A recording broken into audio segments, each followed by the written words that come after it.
Eso es lo que vamos a hacer hoy. Las transparencias de IoT las vamos a terminar, digamos, relativamente rápido, o deberían, y después vemos la parte de sistemas de archivos, o mejor dicho, almacenamiento distribuido, que es más general.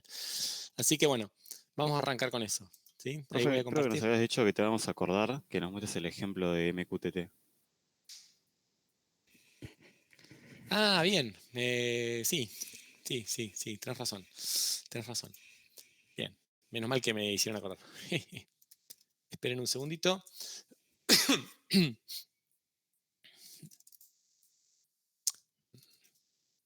Un segundito, ¿eh? Esperen.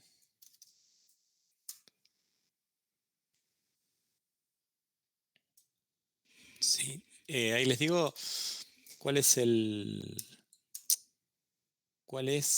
son los paquetes que tendrían que instalar si quieren probar lo que vamos a probar hoy. ¿Sí? Un segundito. Que es un paquete chiquitito, se llama Mosquito Client. Mosquito es un broker de MQTT, ¿sí? Que es bastante popular. Pero para hacer estas pruebas, ¿sí? No hace falta que, como es que instalen el broker, solamente instalando las utilidades que son Mosquito Pub y Mosquito Sub. Con esas dos utilidades pueden publicar y suscribirse, ¿no? Que es los dos ejemplos que queremos hacer. Así que, miren, lo que vamos a hacer es esto. Vamos a tener que les comparto la consola. Ahí. Yo...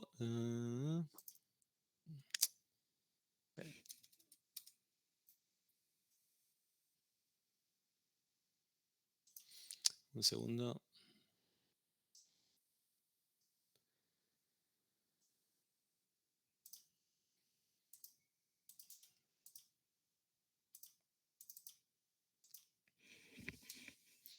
Ahí está. Tenemos dos utilidades, ¿sí? Repito, son de línea de comandos, pero es para poder mostrarlo de forma simple y rápida. Obviamente ustedes lo hacen por código esto, no con estas utilidades, que estas utilidades son para probar. Una es Mosquito Pub, ¿sí? Que es esta, y otra es Mosquito Sub, que como se darán cuenta, una utilidad sirve para publicar valores y otra para suscribirse, ¿sí? Entonces, vamos a hacer dos cosas. Vamos primero a suscribirnos, ¿sí? Que es esta, Mosquito Sub. Entonces, vamos a la ayuda, así yo recuerdo algunas cosas porque... Entonces, para suscribirnos tenemos que decirle a qué broker nos suscribimos, ¿sí? Y al host sería eso, menos H. Y después a qué tópico estamos suscriptos, ¿sí? El tópico es menos T, si mal no recuerdo, sí. Vamos a hacer así entonces, vamos a hacer mosquito sub menos H y el broker es mqtt.fi.mdp.edu.ar. Ese es el host. Y el tópico, vamos a llamarlo, vamos a llamarle prueba. ¿Qué nombre descriptivo? A ver, lo que vamos a hacer es esto. Ahí estamos suscriptos. Lo que hace Mosquito Sub, repito, es suscribirse, pero como acá yo lo mandé al background, la verdad es que estamos suscriptos a este tópico y lo voy a mostrar por entrada-salida, ¿sí? Si yo no le hubiera puesto el ampersand, vamos a probar lo que hubiera pasado si no le ponía el ampersand, iba a quedar bloqueado, ¿sí? Miren. Ah, qué gil. Esperen, ¿eh? Si se quedó uno colgado, no quedó ninguno colgado. Esto les decía. ¿Sí? Iba a quedar la entrada-salida bloqueada con ese proceso, ¿sí? Por eso yo le puse ampersand, porque lo mando al background y puedo seguir ejecutando comandos, porque ahora lo que voy a querer hacer es publicar.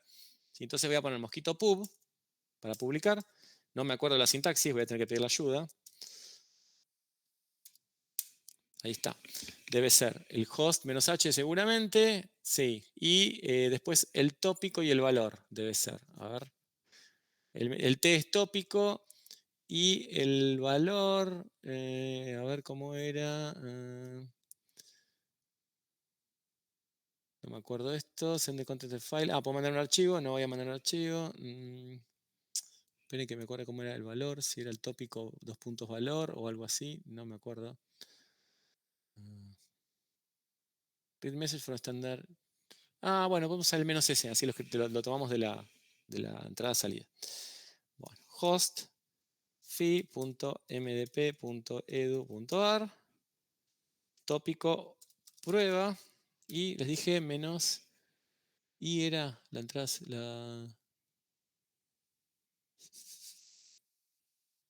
¿dónde estaba?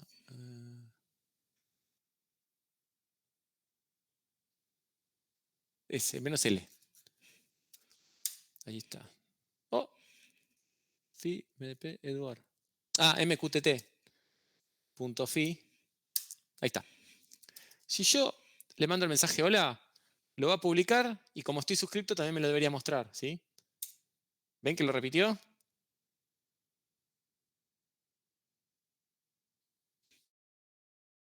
Sí, sí, se ve. Lo está publicando, ¿viste? Como está suscrito, lo que pasa es que como es de la misma consola, esperen, vamos a hacer diferente para que se vea un poco mejor. Voy a abrir dos terminales. No hace falta esto, pero lo hago para que se vea un poco mejor, ¿sí? A ver, vamos.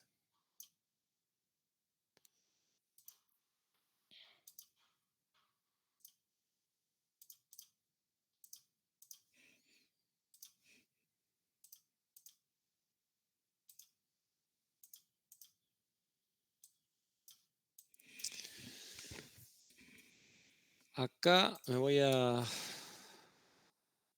suscribir al tópico prueba y acá voy a publicar.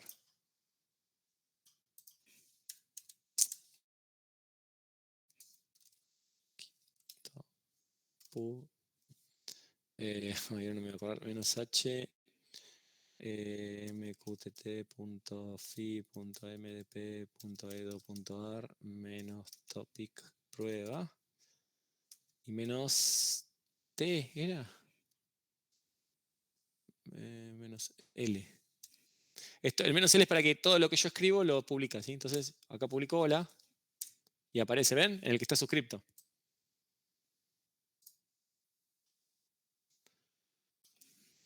A ver si no tengo escrito. Bueno, mosquito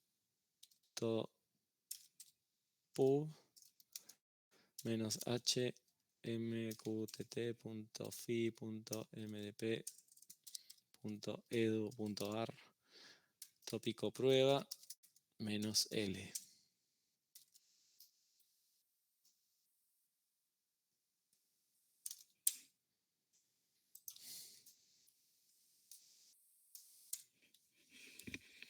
¿Sí? Obviamente, si yo acá estoy suscrito a otro tópico, por ejemplo, prueba 2, ¿sí? Nada, porque es otro tópico distinto. ¿Sí? Pero, si yo acá, a ver si puedo, no sé si puedo hacer esto. No. A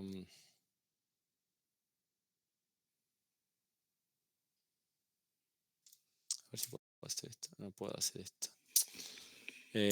Puedo suscribir varios tópicos, pero eso depende de cómo esté implementado el mosquito, el cliente este mosquito. Por ahora estoy suscrito a prueba 2. ¿Sí? Acá me quedó la ventana, me quedó al fondo. Ahí está. Entonces, el que está suscrito a prueba 2.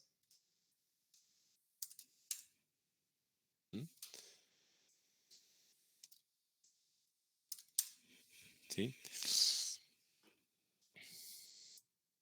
Y bueno, este es un ejemplo bastante simple. ¿Se ve? ¿Se entiende? Sí, perfecto. Bueno, ese es un ejemplo. Después, la estructura de tópicos en general requiere un mejor manejo del espacio de nombres. Acá le puse el tópico prueba, pero debería llamarse de una forma un poco más descriptiva y un poco más extensible, ¿sí? Por ejemplo, si fueran, un ejemplo típico es cuando uno dice, bueno, IoT, sensores de temperatura, no tiene, por ejemplo, no sé, casa barra habitación barra sensor 1, ¿sí? Entonces, de esa manera tiene un espacio de nombres más coherente para el dominio del problema que uno está resolviendo, ¿sí? Acá prueba 2, bueno, bastante tonto, ¿no? Bastante limitado. No importa, pero era simplemente para que lo vean. Bueno, ¿se entendió esto? Sí. Y el broker no guardaba nada, ¿no? Si uno no está escuchando en el momento, se pierde. El broker lo que tiene, no tiene persistencia salvo, a ver, esperen. Tiene lo que se llama mensaje retenido. A ver. Pero a ver si puedo poner un mensaje como retenido para que veas que es el único caso donde... a ver. Si puedo, si me acuerdo cómo era para poner mensajes retenidos. The message for standing in, specify user password no, keep alive, send the null.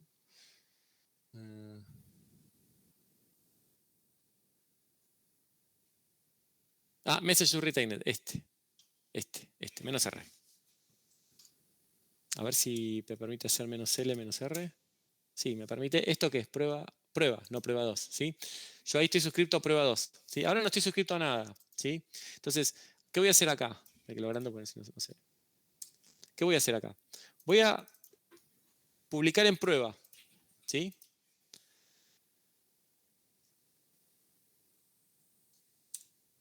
¿Sí? Hola, retenido.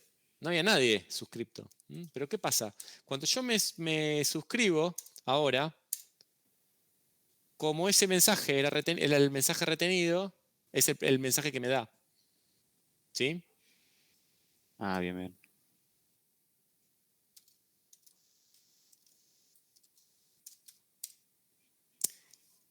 Acá le Entonces dije ahí no que el se podía. mensaje lo retenga, pero como está suscripto, lo vio igual. ¿Sí? ¿Qué pasa? Si yo me desconecto acá, ¿no?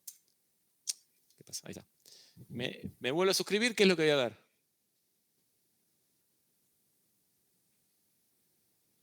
Todo, ¿no? No. El último mensaje retenido. Voy a ver hola Ah, bien. retenido. ¿Sí? Otro mensaje retenido, perdón. ¿Sí? Que es el último mensaje que estaba retenido. Este hola retenido se perdió porque digamos, la capacidad para mensajes retenidos es para el último mensaje retenido. ¿Sí? Ah, bien, bien. Eso es el único caso que existe de persistencia. Después no tiene más persistencia que eso, ¿sí? Los mensajes retenidos.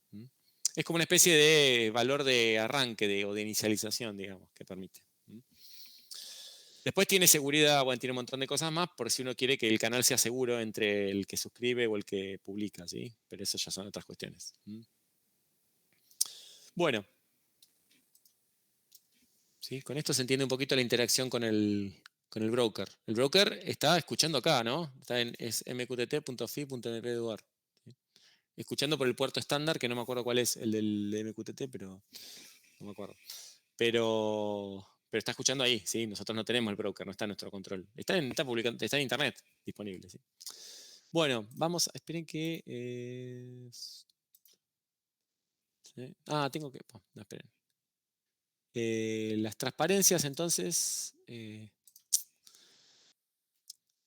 continuamos, son con las de IoT, ¿sí? Acá está. Ahí les encontré. Bueno, entonces, ahí les comparto.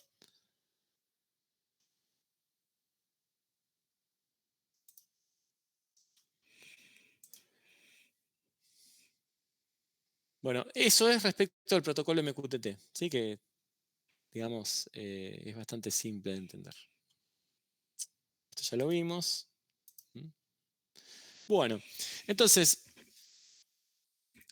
lo único que nos falta, digamos, de todo el rompecabezas de MQTT, perdón, de IoT, es hablar un poquito de aquellos componentes que son los que publican datos o los que obtienen los datos, más vale, ¿sí? Que es la parte de las cosas, de Internet de las cosas, ¿sí?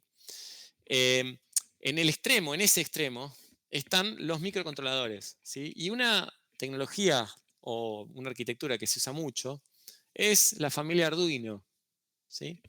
Es una arquitectura que, repito, que se usa mucho porque es un ecosistema de desarrollo bastante simple de usar, muy simple de utilizar. Por eso es que es muy popular, ¿sí?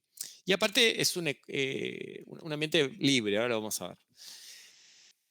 Digamos, lo que tiene que ver con el ecosistema de Arduino involucra microcontroladores, ¿sí? Que son compatibles con Arduinos. ¿Mm? O sea, hay distintos fabricantes de hardware que hacen productos compatibles con Arduino, ¿sí? Por eso le llaman Arduino. En realidad, Arduino original son los marca Arduino, ¿sí? Eh, Ahora, los marca Arduino, que bla, bla, bla, bla, bla, son más caros, ¿sí? Pero como las especificaciones son abiertas, cualquiera puede fabricar un sistema, un microcontrolador compatible con Arduino. Entonces uno compra un compatible con Arduino y listo, ¿sí? Que la mayoría son chinos.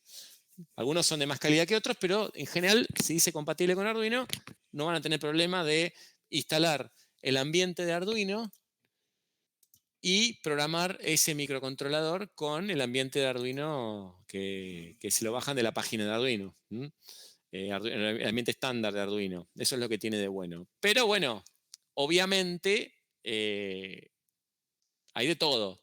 O sea, la familia de Arduino no involucra solamente un tipo de microcontroladores que son los que se llaman Arduino Uno. El Arduino Uno es un tipo de microcontrolador simple de Arduino, el más simple de todos, el más compatible, pero el que menos funcionalidad tiene.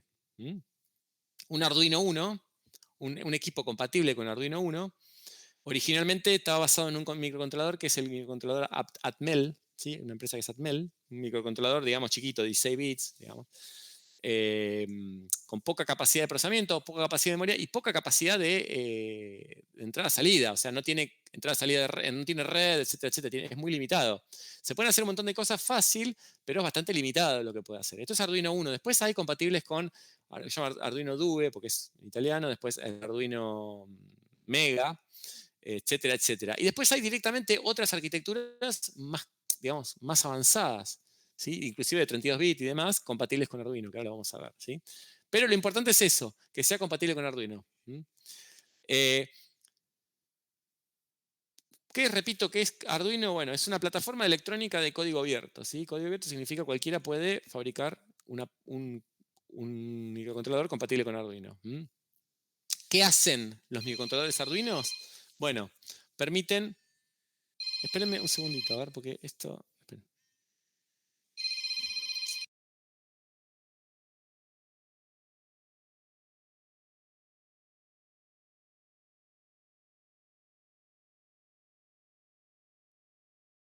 Yo, si tengo una llamada telefónica, es que es algo, una emergencia, digamos. O es una emergencia, o, ¿saben qué es? Una encuesta.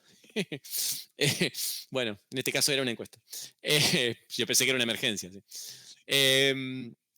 Entonces, lo que yo les decía es lo siguiente. ¿Qué pueden hacer con un Arduino? Bueno, con un microcontrolador Arduino.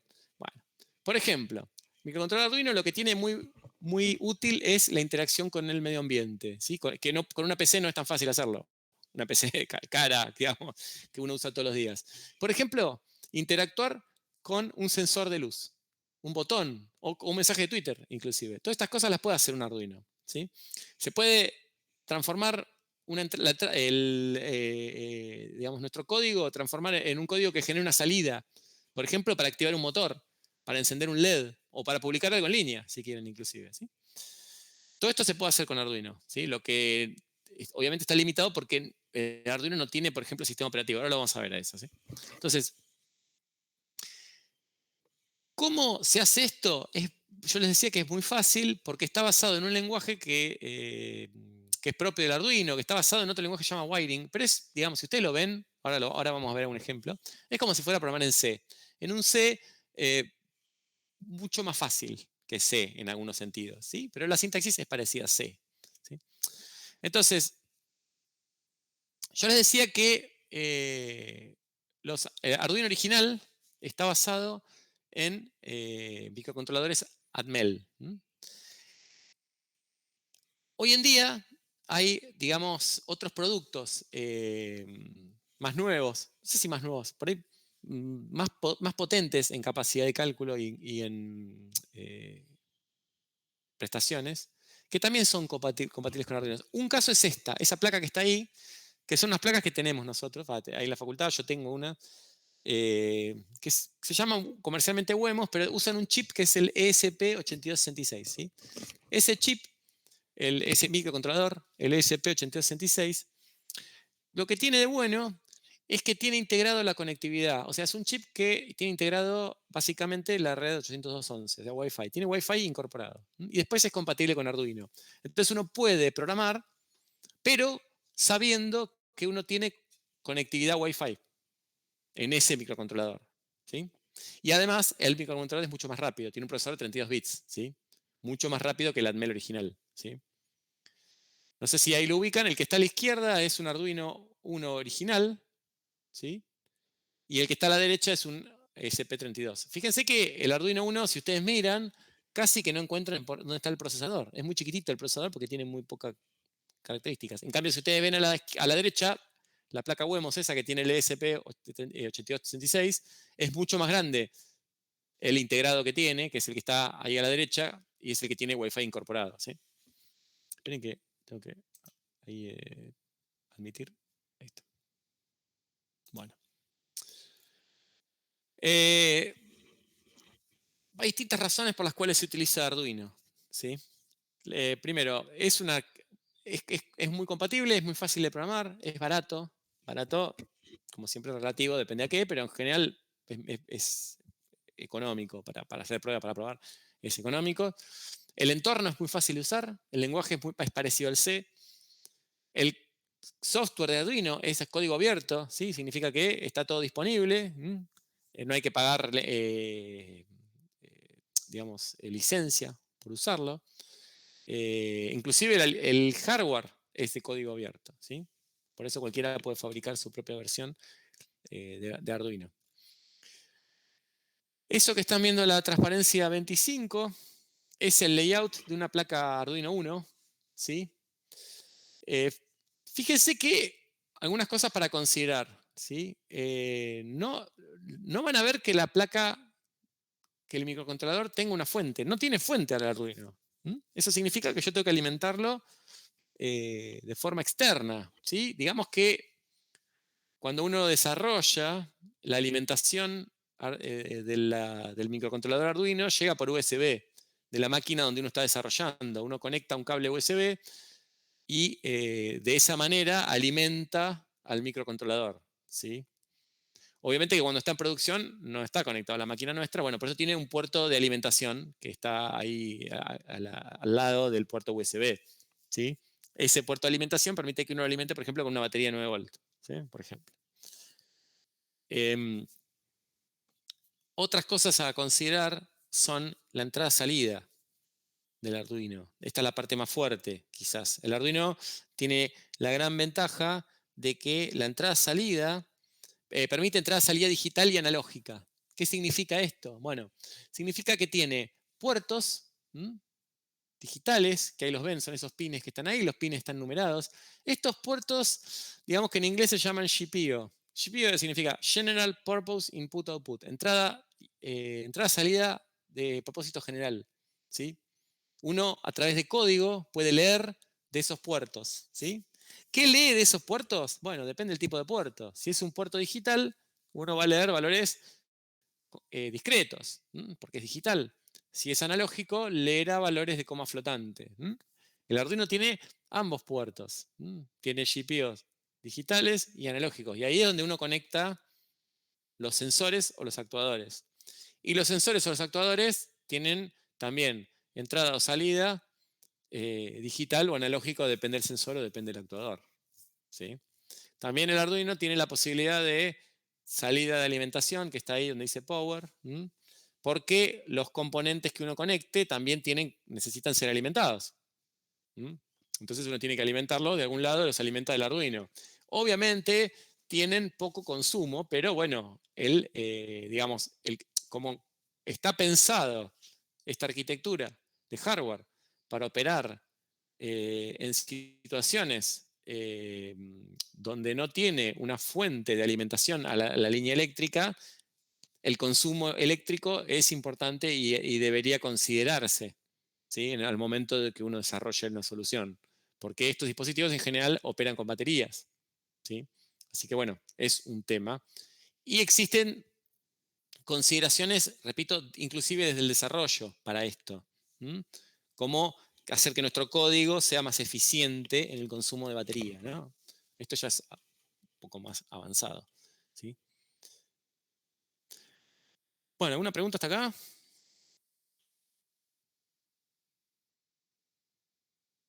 No, vamos bien. Bueno, el objetivo acá no es que ustedes salgan expertos programadores de sistemas embebidos ni nada por el estilo, simplemente que tengan una aproximación dentro del área de Internet de las cosas a lo que son los microcontroladores, ¿sí? Que es un área que en realidad no tiene mucha cobertura en la carrera en general. Entonces, bueno, es para que puedan tener un poquito de conocimiento sobre estos temas, ¿sí? Bueno, ¿cómo es el esquema de un programa en Arduino? Bueno, es bastante simple, pero hay que considerar algunas cuestiones en las que uno no está acostumbrado cuando uno desarrolla otro tipo de software, ¿sí? Básicamente, un programa en Arduino tiene dos funciones principales. Una función que se llama setup, que como su nombre lo indica, todo el código que esté ahí es el código de inicialización. Y esto se ejecuta una vez sola, ¿sí? Cuando uno prende un microcontrolador Arduino, lo primero que se ejecuta es el código que está ahí adentro del setup, ¿sí?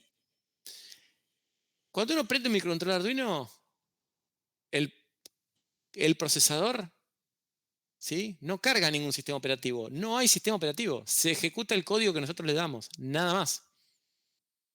No hay un sistema operativo de apoyo. No hay nada. ¿Sí? Se ejecuta directamente nuestro código. ¿Sí?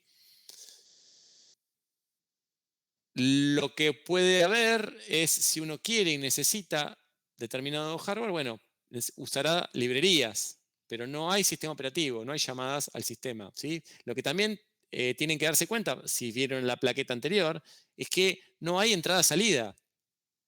O sea, no hay entrada-salida estándar. No tengo teclado y monitor en un microcontrolador Arduino, ¿sí? La forma de poder eventualmente monitorear algo o enviarle algo al Arduino es por el puerto USB, que en realidad el puerto USB funciona como un túnel. Lo que se hace es emular un puerto serie tipo RS-232, antiguo, y la programación del Arduino es a través de ese puerto serie. Como es un puerto serie que en realidad está simulado, bueno, hay que setear parámetros como los baud, o sea, 9600 baud, 115.000 baud, que es los parámetros del puerto serie, cómo se comunica. El puerto serie se comunica carácter a carácter, ¿no? Hay que situar eso, hay que situar el tipo de... como se comunica carácter a carácter, cada carácter es un byte. Si el carácter es de 7 bits, si es de 8 bits, si tiene lo que se llama bit de parada, bit de stop, bueno, todo eso hay que setearlo porque uno no se conecta con una consola directamente al Arduino. No es que se conecta un teclado o un monitor, no tiene esta capacidad, ¿sí? Entonces, tampoco tiene la capacidad de escribir por pantalla el Arduino. No es que uno tiene una función printf o write y escribe a la salida estándar. No existe el concepto de salida estándar, ¿sí? No existe el almacenamiento tampoco, en general. Salvo que uno agregue, por ejemplo, un lector grabador ¿cómo se llama? De tarjetas SD, por ejemplo. Pero para poder tener almacenamiento persistente, por ejemplo, en un lector de tarjetas SD, hay que instalar una librería para tener acceso al lector grabador de SD, de tarjetas SD. Y también hay que considerar que el dispositivo al que accedemos, que es un dispositivo de almacenamiento, no lo podemos acceder en crudo. O podemos accederlo en crudo, sí, pero no es cómodo. Si lo queremos acceder con el sistema de archivos, necesitamos también soporte para el sistema de archivos. O sea, una librería, por ejemplo, para poder leer y escribir FAT, por decir algo. ¿sí? Todo eso no existe de forma nativa, no es que tiene un sistema operativo que está debajo y implementa eso. Lo tenemos que agregar nosotros como librerías. Tampoco podemos agregar muchas librerías porque la memoria que tiene es limitada, el Arduino. El Arduino tiene una flash para grabar el programa y una RAM, digamos, y la RAM es bastante limitada, ¿sí? En el orden de los kilobytes, ¿sí? Así que tampoco podemos meter demasiado código o demasiadas librerías, ¿sí? Entonces, una vez que arranca el Arduino y se ejecuta el setup que está ahí, que lo que hace generalmente es inicializar variables y demás, bueno, después entra en ese loop que está ahí, que es un loop eterno, que es un while true, digamos. Por eso muchas veces a nosotros nos ven acá en estas materias, nuestro código poner while true o while 1 y que ahí adentro se ejecute eternamente código, porque estamos muy acostumbrados a hacer eso. ¿Por qué? Porque el Arduino funciona así. Es más, todos los procesadores funcionan así, no es que funcione así el Arduino. Lo que pasa es que el sistema operativo está debajo, pero si uno pudiera ver lo que hace el procesador, hace esto. Está ejecutando un bucle infinito, siempre, todos los procesadores. Acá porque lo estamos viendo, no tenemos que pelear directamente. Entonces el código que pongamos ahí adentro se va a ejecutar infinitamente o hasta que presione reset y vuelva a ejecutar setup y vuelva a presionar el loop. ¿Sí? ¿Me siguen con esto? Sí, sí. Sí, sí. ¿Sabían esto? ¿Alguna vez programaron un embebido o algo de eso? ¿No? No por práctica, pero sí la teoría, digamos, que Bien. tenía un loop interno. Esto, bueno, también hay que considerarlo porque por las cuestiones de ahorro de energía, ¿sí? O sea, hay que ver cómo optimizar esto si uno quiere hacer ahorro de energía, ¿no? Que este loop, como tunear ahí dentro del loop para que gaste lo menos posible porque estamos a batería. Bueno, ahí tenemos un ejemplo, ¿sí? Fíjense que cercano al hardware es el ejemplo que lo que estamos haciendo es, estamos poniendo en el Arduino un LED. ¿Saben lo que es un LED? Sí, ¿no? Sí, sí. Sí, un LED es un diodo emisor de luz, ¿no? Básicamente al LED yo le doy tensión y se enciende. Ojo, le doy tensión de la forma correcta, porque tiene polaridad. Si de vuelta las patitas, ¿sí? Como es un diodo, si de vuelta las patitas no funciona, porque la electricidad fluye en un sentido y no en el otro. ¿Sí? Entonces, bueno, tengo que ver la polaridad que tiene. Entonces, lo que hicimos ahí fue poner una patita en la tierra, en el ground, y otra patita en el puerto 13, ¿no? Esto da la idea que el puerto 13 va a alimentar el diodo, pues se pone una resistencia para no quemar el diodo, ¿sí? Esto es una cuestión electrónica, ¿no? De potencia, digamos, por decirlo así, de tensión en realidad, pero para no quemar el diodo, ¿sí? Entonces, el objetivo ahora es encender ese diodo, ¿sí? Dentro del código de Arduino. Bueno,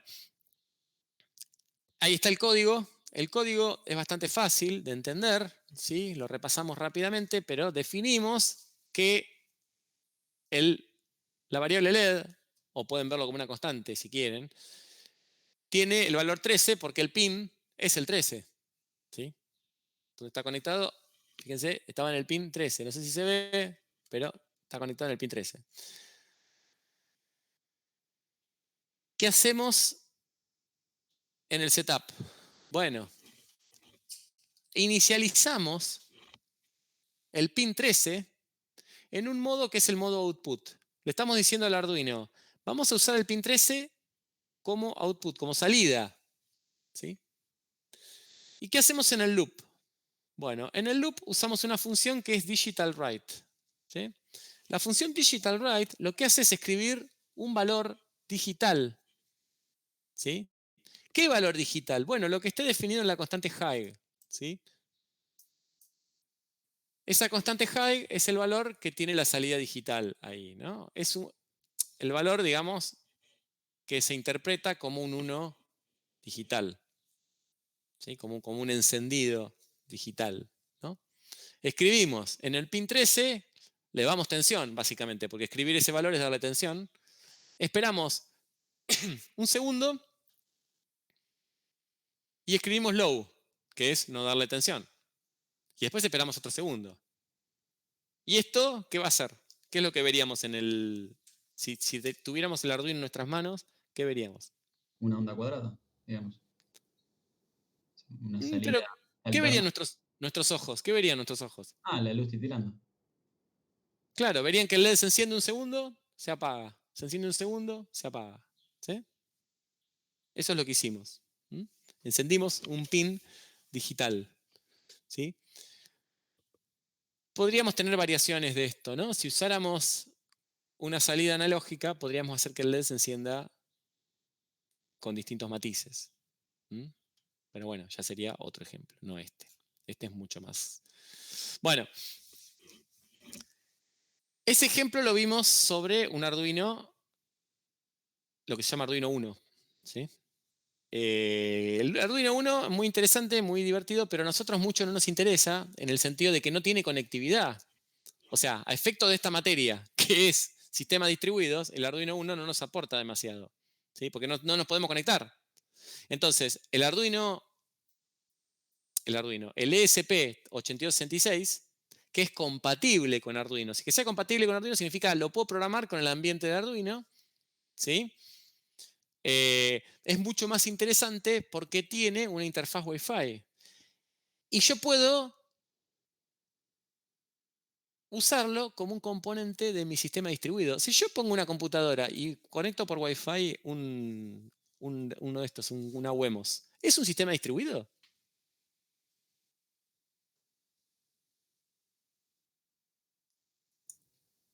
Si no tenés nada corriendo por encima, en principio diría que no. ¿Por qué Tenés la no? red, porque tenés la red armada, pero no te estás comunicando ni realizando nada. Al Bueno, menos pero así a secas. pongamos, sí, está bien, supongamos que sí, está bien, vos decís, no tiene código el Arduino, ¿no? Pero ponemos un código que podamos, vamos a fantasear un poco y supongamos que yo puedo desde, no sé, armo un... miren, un ejemplo que rápidamente lo pueden entender y hasta casi que ya podrían implementarlo con poco. Yo puedo hacer que el Arduino, que tiene Wi-Fi, se conecte a una red Wi-Fi y a través de MQTT se suscriba a un tópico. Y cuando yo publico en el tópico un valor, por ejemplo un 1, el Arduino enciende un LED.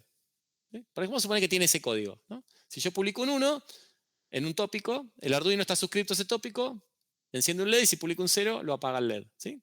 En ese caso, digamos, ¿sería un sistema distribuido? Y tenés componentes distribuidas que actúan como un sistema único. Sí, podría decir que sí. Si Sí, el usuario lo ve como algo único, sí. sí. El usuario lo ve como Algo único y corriente. como un solo software, digamos, ¿sí? Entonces sí. Y lo importante es entender que el Arduino tiene capacidad de procesamiento, ¿sí? O sea, efectivamente el Arduino es una computadora. Está limitado en lo que hace, pero es una computadora, tiene capacidad de procesamiento, ¿sí? Por eso podemos decir que es un sistema distribuido. ¿Se ve? No es lo mismo que si yo conecto un LED a la interfaz serie y lo prendo y lo apago desde mi máquina. Eso no es un sistema distribuido porque el LED está conectado a la interfaz serie, no tiene capacidad de procesamiento el LED. ¿Sí? ¿Se ve? ¿Se ve la definición de sistema distribuido acá un poco más? Sí, sí. Sí. Sí. ¿Sí? Acá hay dos máquinas, dos computadoras que dialogan. ¿Sí? Está bien, el Arduino es mucho más limitado, pero es un microcontrolador, tiene capacidad de procesamiento. ¿Sí? Bueno, ¿qué tiene de diferente el ESP8266? Bueno, les decía, es compatible con Arduino en el sentido de que yo puedo usar el mismo ambiente de programación para programarlo. No es transparente en el sentido que no puedo tirarle el sistema de... Abajo el entorno de Arduino, pongo la ESP y ya funciona. No, tengo que hacer algunas cosas. ¿Sí? Tengo que bajar un soporte que es, digamos, hablando en el idioma de la IDE de Arduino, es bajar soporte para esa placa a través de unas librerías. ¿Sí? Unas librerías para el ambiente de Arduino que me permiten que yo escriba código en Arduino, conecte la placa y le suba el código a la placa y funcione. ¿Sí? Eso tiene que tener digamos, como si fuera una capa de abstracción, de soporte para ESP8266. ¿Sí? Esto no es difícil, hay que hacer algunos pasos, pero una vez que resuelvo eso, que es como resolver como si fuera el driver, por decirlo de manera muy simplificada, una vez que resuelvo eso, puedo empezar a programar la 8266 como si fuera un Arduino. No es exactamente igual que un Arduino. De hecho, tiene 11 pines de entrada-salida digital, o sea, 11 GPIOs digitales y uno solo analógico. ¿sí? De entrada. Eso es lo único que tiene la placa Wemos, ¿sí? A diferencia de Arduino. Arduino, si ustedes se fijan, tiene muchos más. Tiene 6 analógicos, ¿sí? Y 13 digitales. El fuerte del Arduino es la entrada-salida analógica y digital, ¿sí? Yo les decía que no existía algo así como el printf, el printline y demás en Arduino. No existe. Lo que existe, lo más parecido, es la entrada o la salida, habitualmente se llama más la salida que la entrada, a través del puerto serie. ¿Cómo se hace eso? Bueno, miren, Serial Begin lo que hace es inicializar el chip serie, controlador serie, sobre USB que tiene el Arduino, ¿sí? Y ustedes después, desde el código, pueden usar la función printline. ¿Sí? Printline desde el objeto serial, ¿no? Que es básicamente mandar texto por el puerto serie. Esto significa que desde el ambiente de programación yo tengo un pequeño módulo que monitorea el puerto serie, entonces todo esto que manda el Arduino yo lo puedo leer desde el puerto serie. ¿Sí? Acá hay otro objeto que es el objeto SP, ¿no? Esto es específico del SP. Ahí ese código lo que me muestra es el producto que tiene, el tipo de chip ISP que tiene la placa. ¿Sí? Muestra eso, espera 5 segundos y lo vuelve a mostrar, ¿no? Porque obviamente no puedo mostrarlo y parar ahí. No existe el concepto, sino que no puedo salir del loop infinito.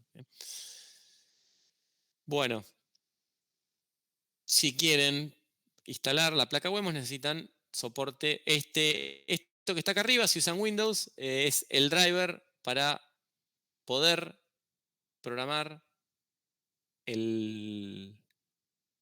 la Wemos a través de USB. Este chip, el CH340G, es el chip que tiene la Wemos, que es el emulador de serie sobre USB. Si no instalan esto, no la van a ver a la placa, ¿sí? Así que esto es lo primero que tienen que instalar.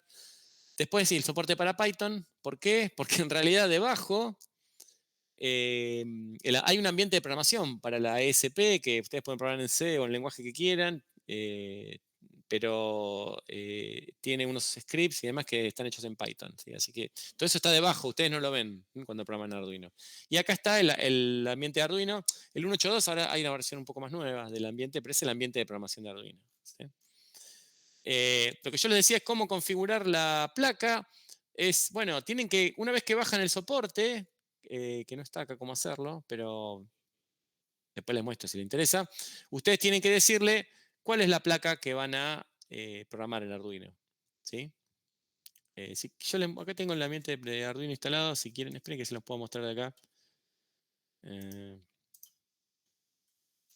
Tengo el ambiente de Arduino instalado, esperen ya.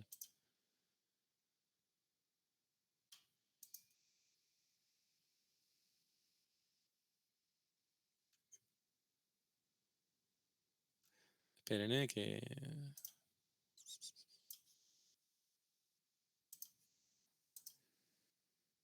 Este año el proyecto no tiene que ver con IoT, así que no se van a tener que pelear con el Arduino.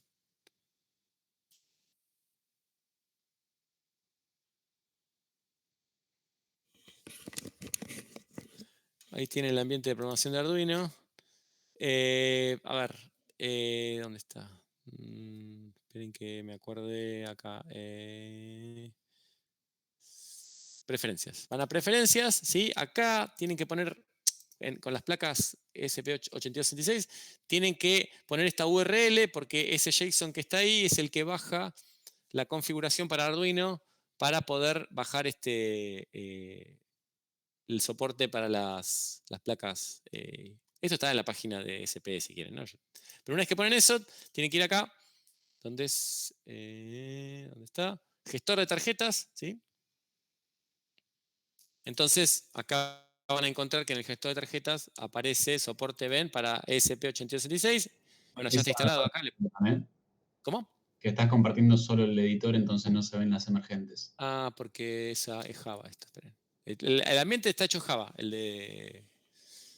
Sí. Esperen. Tengo que compartir todo, esperen un segundo.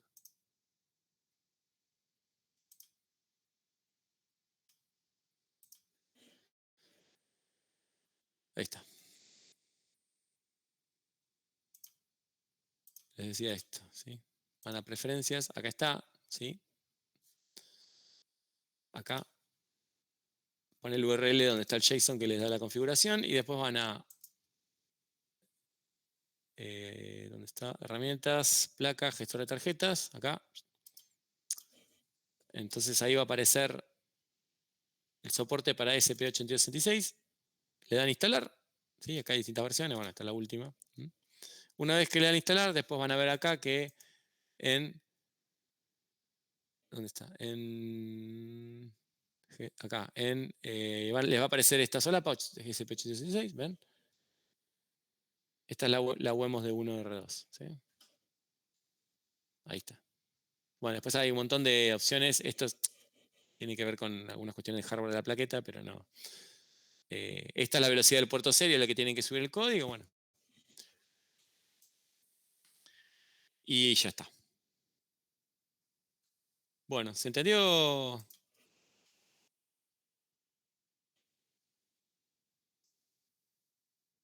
¿Alguna pregunta ahí con esto? Sí, ahí debe haber millones de preguntas. Esto es simplemente un ejemplo para mostrar por arriba cómo es el ecosistema de desarrollo de Arduino. Después, obviamente, cuando se ponen a programar van a encontrarse con un millón de problemas, ¿sí? Pero bueno, esto es simplemente, repito, para poder tener una aproximación y entender de dónde arrancar. O sea, al que le interese esta área, que es el área de más de embebidos, etcétera, etcétera. Embebidos, una versión simple de lo que son sistemas embebidos, ¿no? Digamos. Bueno, ¿alguna pregunta? Esperen que nosotros ahora vamos a ver almacenamiento distribuido, ¿sí? Pero me olvidé de dejar disponibles las transparencias. Esperen.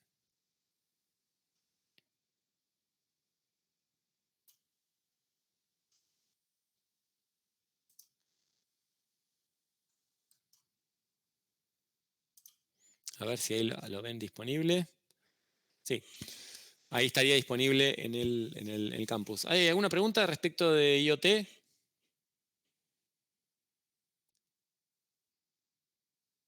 Creo que por ahora no.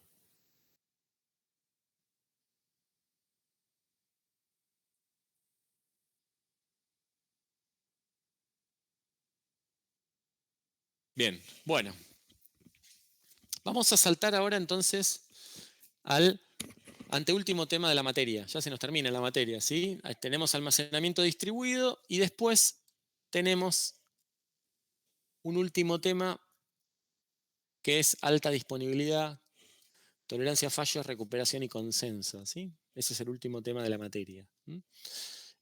Con un poco de suerte terminamos hoy con el almacenamiento distribuido, que es un tema bastante simple.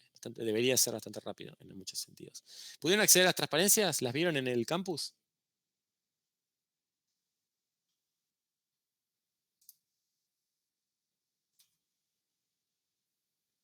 Sí, sí, están.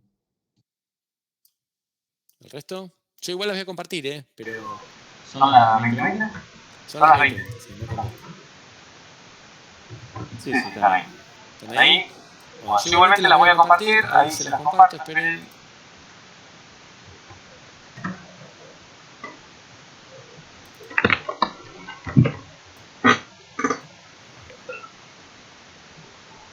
Ahí va.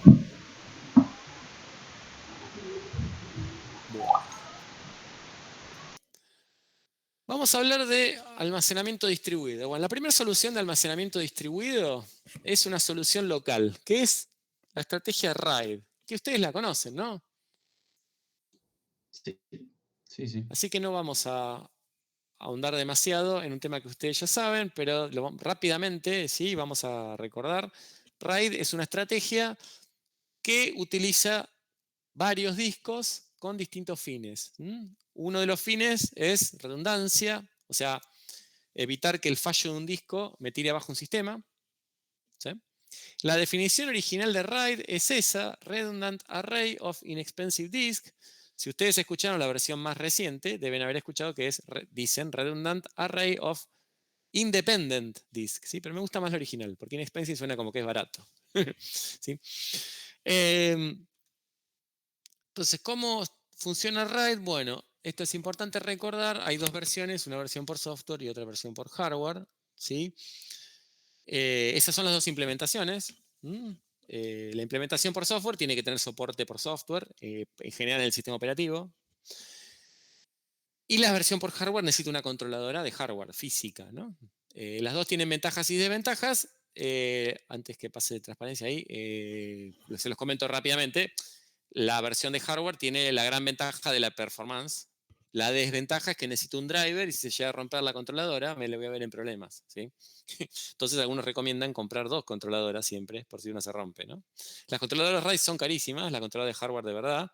Depende del nivel de RAID, son caras.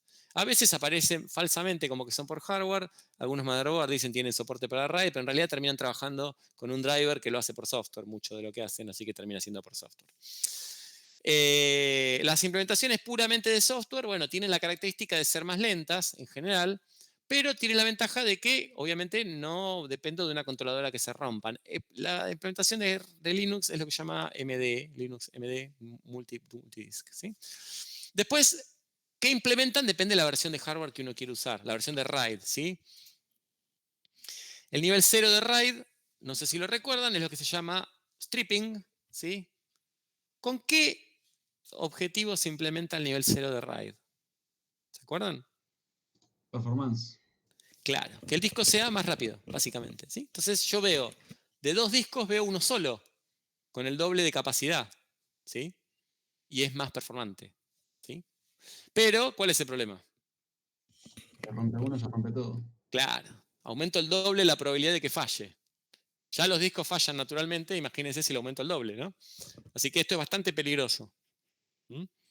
Muy peligroso, digamos. Para el tipo de implementación que uno piensa, ¿no? Entonces existe el RAID 1. ¿Qué hace RAID 1? Espeja, mirror. Sí, es lo que se llama mirroring, ¿sí? En mirroring, en RAID 1, lo que uno tiene es dos discos que se ven como uno a nivel lógico, ¿sí? Si uno graba un bloque, el bloque va por igual a los dos discos, ¿eh? Esto significa que si un disco falla, bueno, tengo los datos en el otro disco, ¿no? Si fallan los dos, perdí, ¿no? Los discos a veces fallan de a pares, fallan la misma generación de discos, porque yo compré un disco hace 5 años y el otro también lo compré 5 años del mismo fabricante. Y bueno, cuando pasan los 5 años, cuando falló uno, el otro está por fallar también. Así que hay que considerar también eso, ¿no? Pero digamos que una de las cuestiones que tienen es que prácticas de que uno compra dos discos de 1 terabyte y con RAID 1 ve un solo disco. O sea, compré 2 terabytes y solamente me quedó uno. ¿Se ve esto? Sí, sí. Sí. Porque obviamente lo hizo con el objetivo de tener redundancia, ¿sí? De que sea redundante. Después hay otras variedades de RAID. A nivel práctico, o sea, a nivel comercial, ¿sí? Las opciones más baratas o más populares son 0, 1 y 5. Las que están en el medio no se usan. El RAID 5 es un caso bastante particular, que está bueno, donde uno tiene que usar por lo menos 3 discos, ¿sí? Y donde la capacidad total es la capacidad de 2 de los 3. ¿Sí? Y la forma de almacenar los datos es con bandas de paridad, se llama, o sea, donde se almacenan los datos y información de reconstrucción por si alguno de esos datos se pierde, ¿sí? Entonces, en el caso de la falla de un disco, se pueden reconstruir los datos. Ese modo se llama modo recovery, ¿sí? Que no es un modo en el cual no recomiendan estar mucho tiempo porque si falla otro disco se pierde todo. Pero en resumen, tengo cierto nivel de redundancia, no pierdo tanto como en el RAID 1, soporto la caída de un disco, pero la performance, depende de cómo esté implementado, no suele ser buena del RAID 5. ¿Sí? Esto es un resumen. ¿Sí? Después tengo las combinaciones. Esto es más interesante. ¿Sí? Si yo combino un RAID 1 con un RAID 0, tengo lo que llamo un RAID 10. Y en ese caso tengo lo mejor de ambos mundos. ¿Sí? tengo la performance de un RAID 0 y la redundancia o la tolerancia a fallos de un RAID 1. Esto también se puede hacer. ¿Sí? Esto no debería ser nada nuevo para ustedes, ¿no? Digamos, no les estoy mencionando nada que no No, hayan visto. Trata un sistema operativo. Bien. Bueno. Esto es un tipo de redundancia local. ¿Sí? Bueno. Pero en almacenamiento distribuido, propiamente distribuido, lo que existe son soluciones de lo que se llaman sistemas de archivos en red. ¿Sí? Los sistemas de archivos en red ya tienen muchos años y son tecnologías muy maduras, ¿sí? Y están muy naturalizadas. ¿Qué significa esto? Uno hoy en día está muy acostumbrado a acceder a almacenamiento que está en otro equipo, ¿sí? Originalmente las soluciones son para redes locales. Entonces uno en una red local comparte una carpeta y otro usuario, o un directorio, y otro usuario lo puede usar, ¿sí? A nivel LAN, ¿no? Hoy en día esto también se hace con otros niveles de abstracción a través de la nube, ¿no? Pero originalmente las soluciones son para redes LAN. Estas soluciones siguen una arquitectura cliente-servidor tradicional. ¿Sí? O sea, la mayoría de las soluciones tienen que ver con soluciones, con arquitecturas cliente-servidor tradicionales, aunque existen algunas soluciones centralizadas también.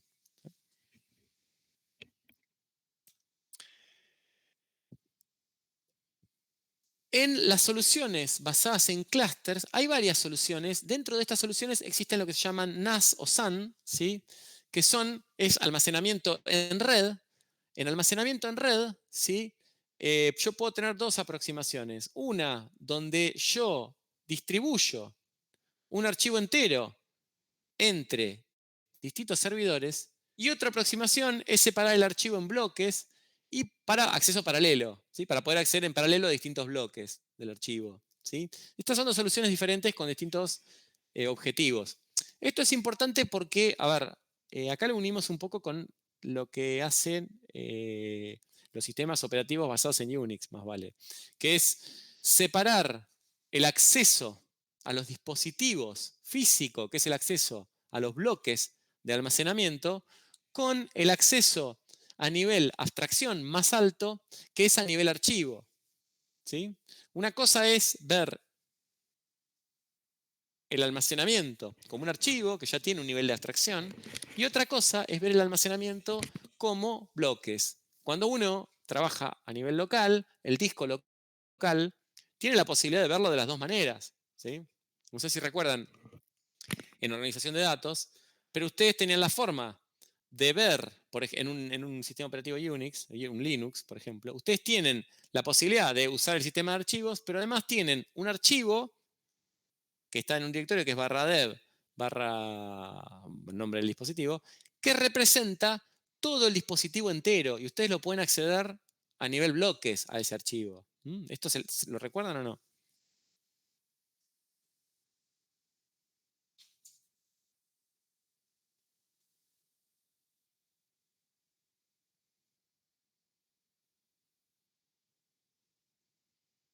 ¿No lo recuerdan? Ni siquiera me escuchan.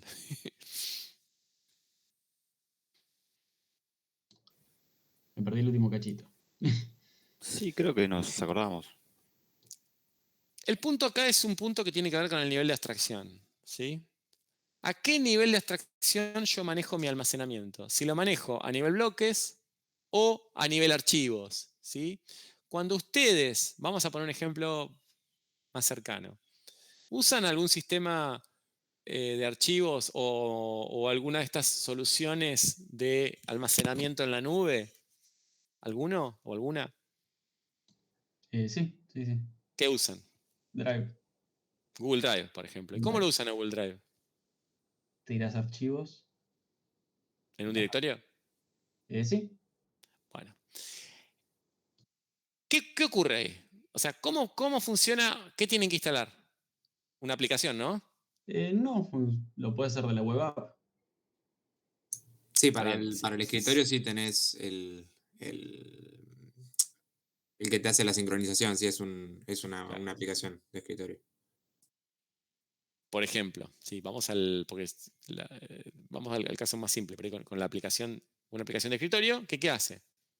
¿Qué tiene que configurar en la aplicación? Cuando la instalan. Las carpetas que querés que se sincronicen con la cuenta de Drive. Claro, lo que hacen es configuran, o sea, ustedes tienen una cuenta, ¿sí? En Google, eso es para la parte de validación, ¿no? Que sepa que ustedes son. Entonces, en esa cuenta de Google, ustedes tienen, no sé, una cantidad de almacenamiento, por ejemplo, 15 gigabytes, ¿sí? Entonces ustedes le dicen a la aplicación, bueno, sincronizame este directorio, ¿no? ¿Cómo funciona eso? Si yo tengo un archivo al directorio, ¿qué pasa?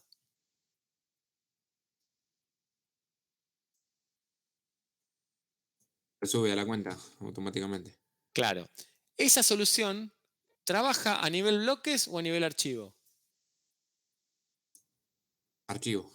Claro, Nivel ¿se dan archivo. cuenta? Trabaja a nivel archivo, porque la unidad ahí, la granularidad es por archivo. ¿Qué hace la aplicación? Ve el archivo. ¿Qué pasa si ustedes modifican el archivo? Por ejemplo, suben un archivo de Word, ponen ahí, trabajan sobre el archivo de Word, el archivo llama igual, pero cambió el contenido. ¿Qué le parece que hará? ¿No se pusieron a pensar eso? Y lo debe borrar por completo, no creo. Bueno, No muy bien, grande. Un quilombo. bien. Como la granularidad es por archivo, no es exactamente cómo lo soluciona, pero vamos a pensar una solución fácil y que algunos lo hacen así. Lo que mantiene la aplicación es con una tabla, vamos a simplificarlo, ¿no? Pero como una tabla donde dice, bueno, este archivo que tiene este nombre, le hace un hash y tiene este hash, ¿sí? Cuando ustedes cambian el archivo, ¿qué pasó? El hash cambia. Entonces la aplicación dice, este archivo tengo que actualizarlo. Entonces, ¿qué hace? Sube la versión nueva del archivo, ¿sí? ¿Se ve?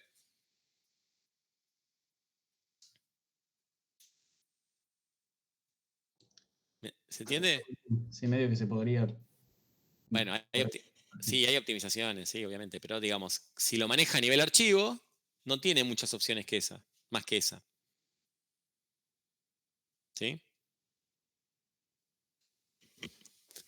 Bueno, pero a ver, no están manejando el almacenamiento a nivel bloques, ¿sí? Si lo tuvieran que manejar a nivel bloques, sería diferente. Ustedes necesitarían un driver que pueda conectarse a algún dispositivo remoto y que ese driver mapee a una unidad, por ejemplo. ¿Sí? Es decir, fuera Windows, ¿no? Sería una unidad. Entonces, todo lo que grabo yo en esa unidad, ese driver lo transforma en bloques que manda por la red y esos bloques se almacenan en otro lado. ¿Sí? Sería otro nivel de abstracción. ¿Se entiende esto? Sí, sí. Bueno. El primer sistema de archivos que existió en el mundo es el NFS, sistema de archivos distribuido en red, ¿no? Es el NFS, que significa Network File System, básicamente, es un sistema de archivo que se sigue usando un montón, ¿sí? Porque tiene un montón de ventajas.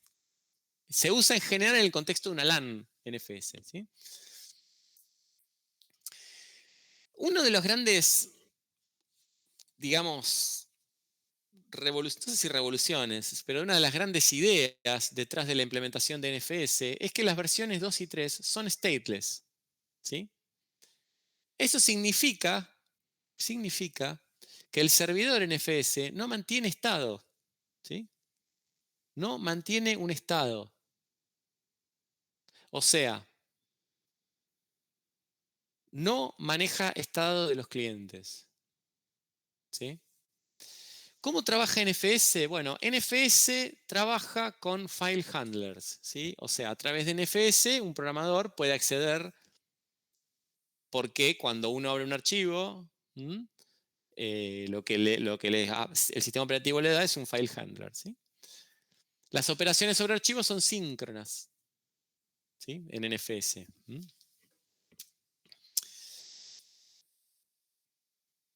Pero NFS usa lo que se llama un modelo de archivo remoto, ¿sí? NFS se planta debajo del manejador del sistema de archivo. Entonces, a través de NFS yo puedo compartir un directorio y lo que yo tengo es un mapeo de los archivos locales, del almacenamiento local, mejor dicho, del directorio local a un directorio remoto con archivos remotos, ¿sí? Se maneja de esa manera. Hay dos maneras de trabajar lo que se llaman los sistemas de archivos en red. Tenemos un modelo que se llama modelo de acceso remoto y otro modelo que se llama de descarga, ¿sí? En el modelo de acceso remoto, el archivo se mantiene en el servidor. Y el cliente lo que hace es hace pedidos de acceso al archivo, ¿sí? En el modelo de descarga, el cliente efectivamente baja el archivo y después el archivo es retornado al servidor, ¿sí? Son dos formas diferentes. Como manejar el modelo de acceso remoto, yo manejo como punteros remotos al archivo. Esto es lo que hace NFS. Ahí está la arquitectura general de NFS. NFS lo que tiene es un nivel, una capa de sistema de archivos virtual. Ahí se para NFS, o mejor dicho, debajo de esa capa. Da esa capa, pero se para debajo, ¿sí? Y lo que hace es capturar las llamadas a los archivos, al sistema de archivos, y transformarlas en llamadas a través de la red, ¿sí? ¿Qué hace? A través de un servicio RPC. O sea, lo que hay debajo de NFS es RPC, ¿sí? Son llamadas a procedimiento remoto. Pero digamos que todo esto está oculto porque encima tengo la capa de abstracción del sistema operativo. O sea que a efectos de alguien que use un archivo, no importa si ese archivo está en un servidor NFS o es un archivo local. Las llamadas son iguales. Si yo hago un read del archivo, la llamada es un read, ¿sí? Si hago un open, hago un open del archivo. ¿Cuál es la diferencia? Como NFS es un sistema sin estado, si ustedes piensan, el open es una llamada que tiene estado, ¿sí? Bueno, NFS no mantiene el estado. O sea, el estado se mantiene a nivel local, no se mantiene en el servidor. Entonces yo hago un open del archivo y en realidad el servidor NFS, nada, me dice. No. Me dice, a mí esto no me afecta en absoluto, ¿sí? Si yo hago un read del archivo y muevo un puntero, el puntero no se mantiene en el archivo remoto, ¿sí? El puntero lo mantengo a nivel local y yo lo único que estoy diciéndole es, dame del archivo remoto desde tal sector o tal bloque a tal bloque, ¿sí? ¿Por qué se maneja de esta manera? Porque en contrapartida de esto existe lo que se llama Samba o SMB, que es el sistema de archivos en red de Microsoft, ¿sí? Que sí tiene estado. El problema de mantener estado en el servidor es, ¿qué pasa si el servidor se cae? Si el servidor se cae o se apaga, cuando se vuelve a prender hay que reconstruir el estado, si se puede reconstruir, de todos los clientes que estaban conectados. Si el servidor remoto si el servidor de archivos no tiene estado, no hay que reconstruir ningún estado. No hace falta. De hecho, puede que el cliente ni se dé cuenta que el servidor se apagó entre una serie de operaciones y se volvió a prender, ¿sí? Esa es la gran ventaja de NFS. Fíjense que inclusive esto que yo les decía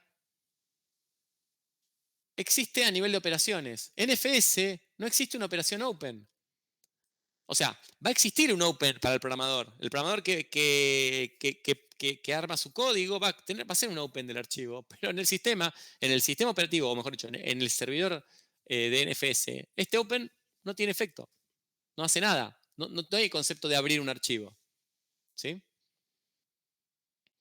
Sí existen, obviamente, las funciones read y write, ¿sí?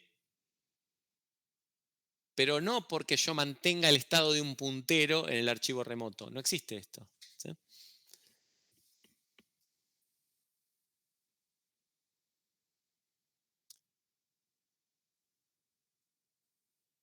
Ahí tienen el conjunto de llamadas RPC mapeadas en NFS, ¿sí? Tienen las dos opciones, que son hacer un lookup primero y después un read, o hacer el lookup, el open y el read todo junto, que es lo que hace NFS, ¿sí? Ese caso, digamos, no requiere el mantenimiento de estado en el servidor, que es la gran ventaja de NFS y cómo funciona NFS, ¿sí? Después, otra cosa que hay que entender en NFS es cómo es la estructura cuando comparte un servidor NFS archivos, ¿sí?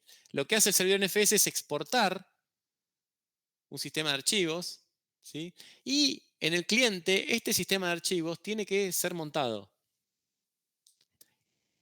Como ocurre en todos los Unix, en todos los Linux, existe una sola raíz en el sistema de archivos, ¿sí? Entonces, para acceder a un dispositivo de almacenamiento, a un recurso NFS, hay que montarlo en lo que se llama el punto de montaje, que es un punto del sistema de archivos donde yo voy a poner mi directorio que apunta a un servidor remoto, ¿sí? Lo que no tiene NFS es doble indirección. O sea, ¿qué quiere decir esto? Yo no puedo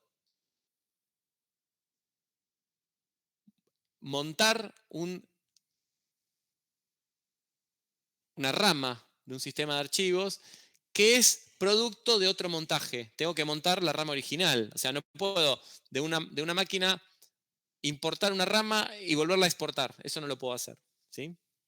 Pero lo que me está diciendo en este ejemplo es que el punto de montaje puede ser distinto para cada cliente. No importa esto, ¿sí?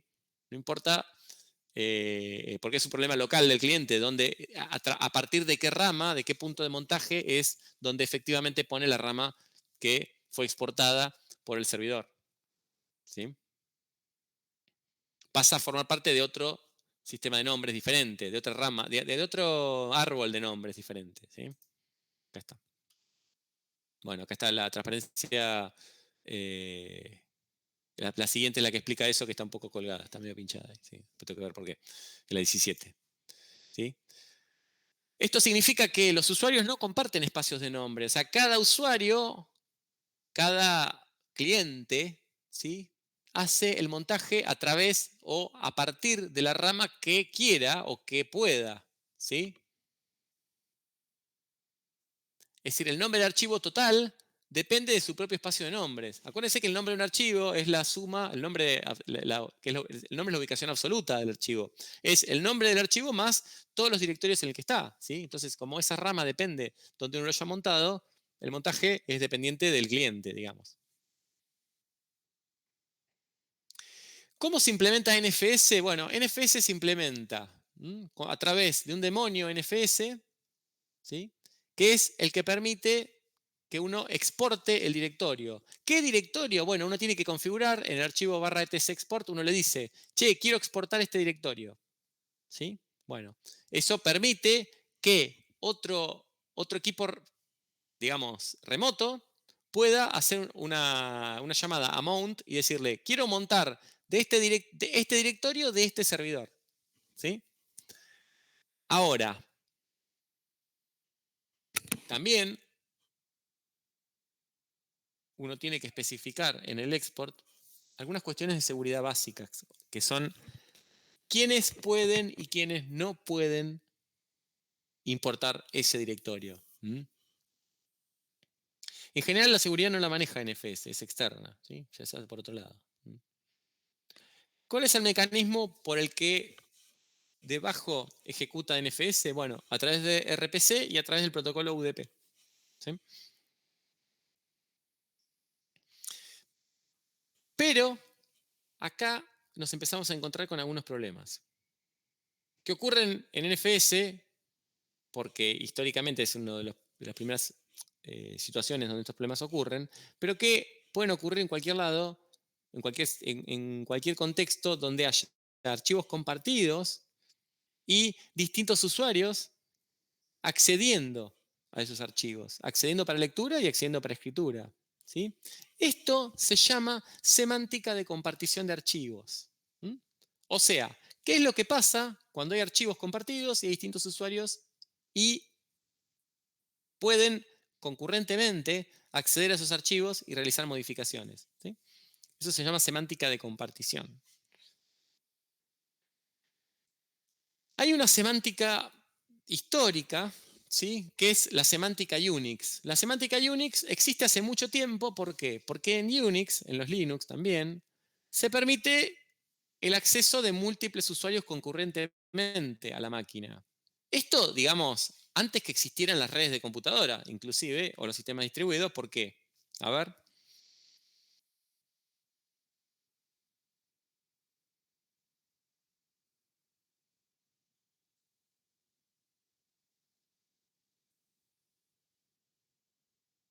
Terminales OAS. Exactamente.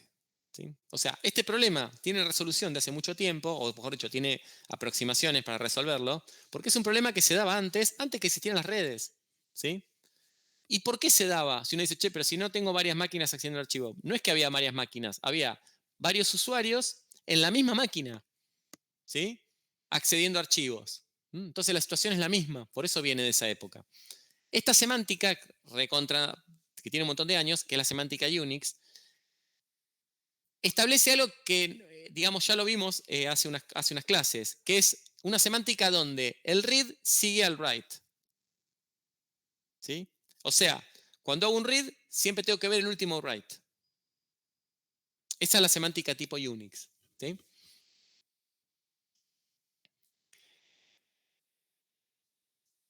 ¿Qué pasa? Cuando salimos de un contexto donde tenemos distintos usuarios en la misma máquina para efectivamente tener distintas máquinas que acceden a un servidor y acceden a archivos, tengo el problema de que yo muchas veces manejo caches. ¿Sí? Si yo manejo caches locales de los archivos remotos y hago modificaciones sobre el caché local, el problema que tengo es que puedo tener problemas de consistencia, ¿sí? Porque yo tengo una versión en el sistema de archivos y una versión en el caché local. Si alguien me cambia el archivo en el sistema de archivos, ya la copia que tengo en el caché local podría tener un valor obsoleto, ¿sí? Y si estamos trabajando dos sobre el mismo archivo, yo estoy trabajando con la versión que tengo en mi caché. Pero hay otro que está trabajando sobre la versión del servidor y la versión del servidor es distinta que la de mi caché. Entonces, estamos trabajando los dos con versiones distintas. ¿Se ve esto?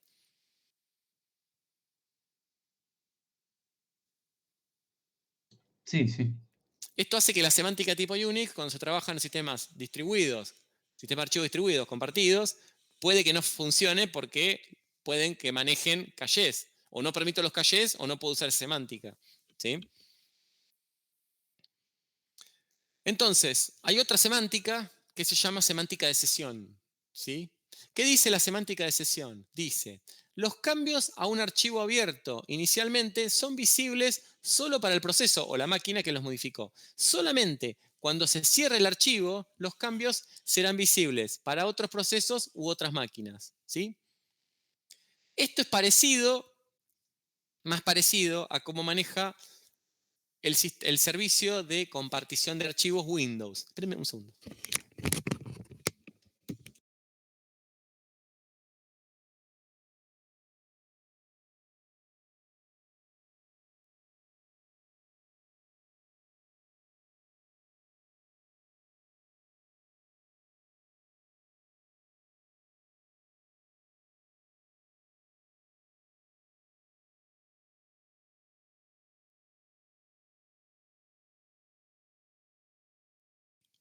Repito,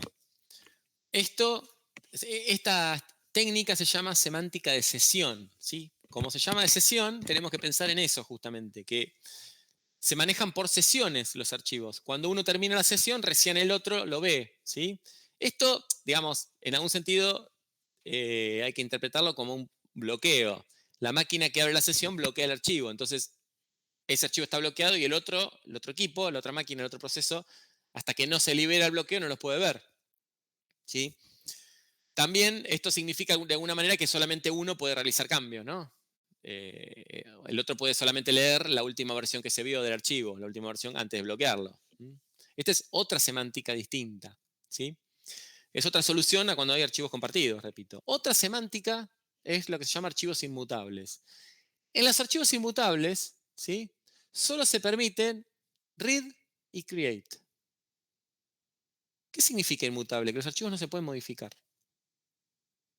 ¿Cómo les parece que se puede resolver a través de archivos inmutables el problema de que efectivamente los archivos se modifican? Se borra y se vuelve a crear. Sí, se borra o se crea otra versión. Cuando alguien modifica el archivo, lo que aparece en realidad, ¿qué es? Otra versión. Sí. ¿Sí? Obviamente esto no es muy eficiente desde el espacio, porque cada vez que uno entra a modificar, se crea una versión nueva. ¿Sí? ¿Qué pasa cuando uno nunca usaron un archivo, seguramente que sí, ¿no? Pero un archivo en Google Docs? Sí, sí. ¿Qué pasa cuando le dan permiso a alguien más que para que entre y modifique el archivo? Puede entrar en simultáneo. Sí, pero además, si entró y modificó el archivo, ¿por qué les parece que les permite una opción que es ver las modificaciones?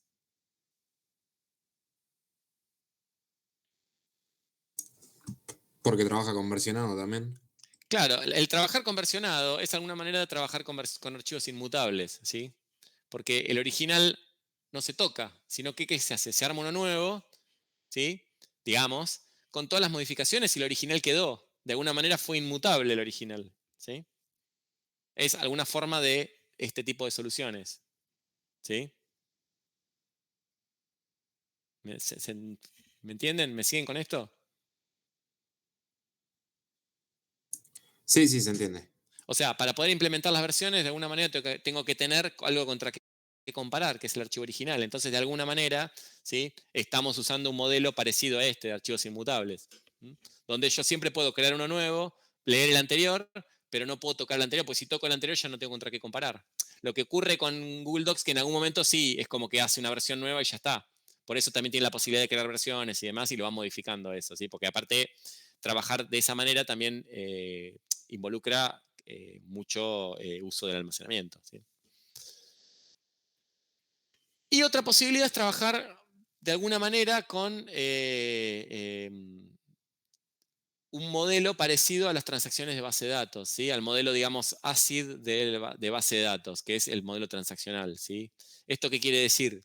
Que para poder acceder a un archivo tengo que hacer un begin transaction, de alguna manera esto significa bloqueo, y cuando termina el uso del archivo, tiro un end transaction. Y de esa manera, de vuelta, libero el archivo. Trabajar con transacciones tiene todas las ventajas que ustedes conocen del trabajo transaccional, ¿no? De la aislación, etcétera, etcétera, ¿sí? Pero efectivamente, esta forma de trabajar es mucho más costosa desde el punto de vista de los recursos, ¿sí? En resumen, ahí tienen los distintos métodos y, de alguna manera, qué características tienen en comentario.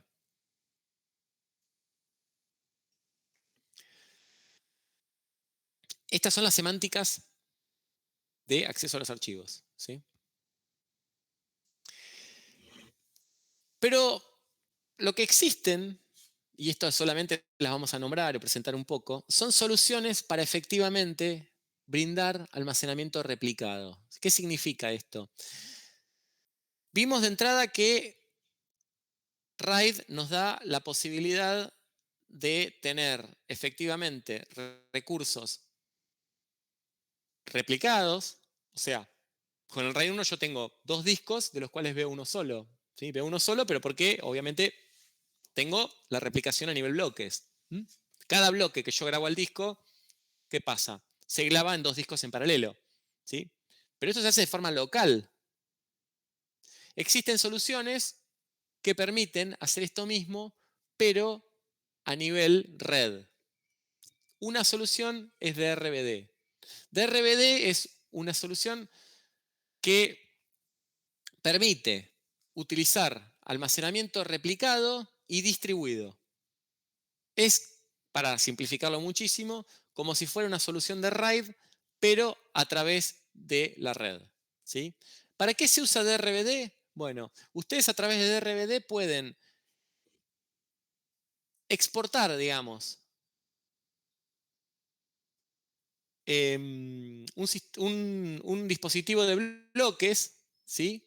Que tiene o que se maneja de forma replicada, ¿sí?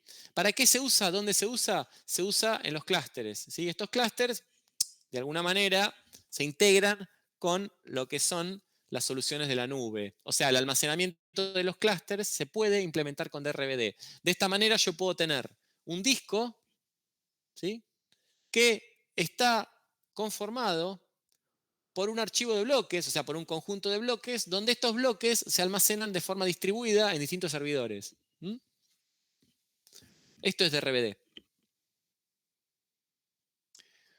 Ahí está la arquitectura de DRBD, no sé si se ve. ¿Qué hace DRBD? Bueno, fíjense que está ubicado a nivel dispositivo crudo de disco, o sea, a nivel bloques. Esto significa, yo grabo bloques al sistema de archivos y esos bloques van a la red, a un driver que permite que se redirijan a algunos servidores que son los que proveen ese servicio de dispositivo de bloques. ¿Sí? Ese servidor, después, ¿qué va a hacer con cada uno de esos bloques? Los va a guardar en más de una ubicación. Entonces, ese bloque, efectivamente, está guardado de forma distribuida y replicada. ¿Sí?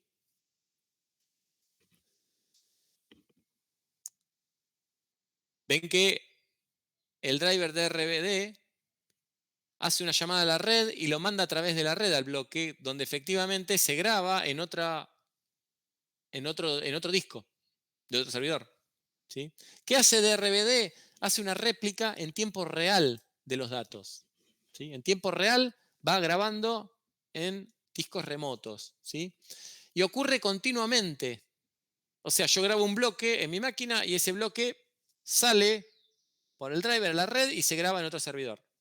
¿Sí? Se graba de forma transparente. La aplicación ni sabe lo que está pasando porque se maneja a nivel de bloques. ¿Qué hago después con esos bloques? Bueno, es lo que quiera hacer encima. Yo puedo hacer un disco producto de esos bloques y ese disco lo particiono, lo formateo y demás. Es transparente. ¿Sí? Tengo forma de trabajar sincrónico o asincrónico. ¿Sí? Lo que tiene esto es que yo puedo forzar, si es sincrónico, a que hasta que el bloque no llegó y se grabó, no está confirmado. ¿Sí? Hasta que no me notificó el host donde se grabó el bloque, que este bloque se guardó, yo no lo confirmo por una cuestión de confiabilidad. ¿Sí? Lo que existe es el concepto de primario y secundario. O sea, en DRBD yo tengo por lo menos un dispositivo primario y un dispositivo secundario. Si por lo menos hay dos copias del bloque que yo mandé. Una se guardó en el primario y otra en el secundario. ¿Sí?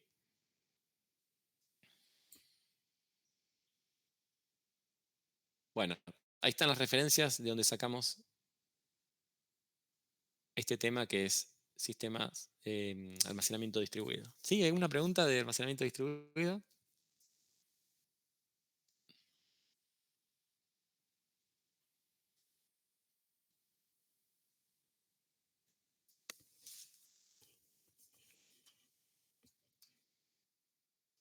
Sí. Sí.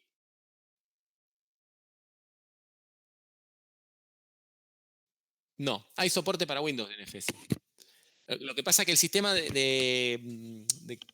digamos, Windows le llama share, de compartir carpetas en Windows nativo, o sea, el que te recomiendan es el protocolo de ellos, que es el protocolo SMB o CIFS se llama. Pero sí podés, digamos, vos podés tener un sistema de NFS y conectarte desde una máquina con Windows. Sí, se puede. Tiene soporte inclusive nativo Windows. Tenés que buscar lo que pasa. Ahí no me acuerdo exactamente dónde, pero si vos vas a la parte donde vos le decís qué componentes de Windows querés instalar, le podés decir que instale el cliente NFS. Es más, las versiones de Windows Server modernas permiten que Windows Server se comporte como un servidor NFS también. Inclusive es al revés, vos desde Linux podés montar un recurso que sea de SMB, Samba se llama en Linux, porque justamente es un juego de palabras o CIFS, o sea, vos podés tener un servidor de archivos Windows y conectarte desde Linux. Hoy en día, digamos, son intercambiables. Pero sí, lo que hay que decir es que NFS es muy, muy eficiente en el uso de la red y en el uso de los recursos, ¿sí? Es un sistema de archivos en red, que es uno de los primeros, pero es muy eficiente porque corre sobre UDP y usa RPC encima, ¿sí? Así que es muy eficiente hoy en día, como un sistema de archivo básico de red, ¿sí? Dentro de una LAN, ¿sí? Después las soluciones que son de almacenamiento distribuidos más allá de una LAN son más complejas, ya tienen más capas encima y a veces están basadas en estas soluciones, ¿sí? Depende del caso.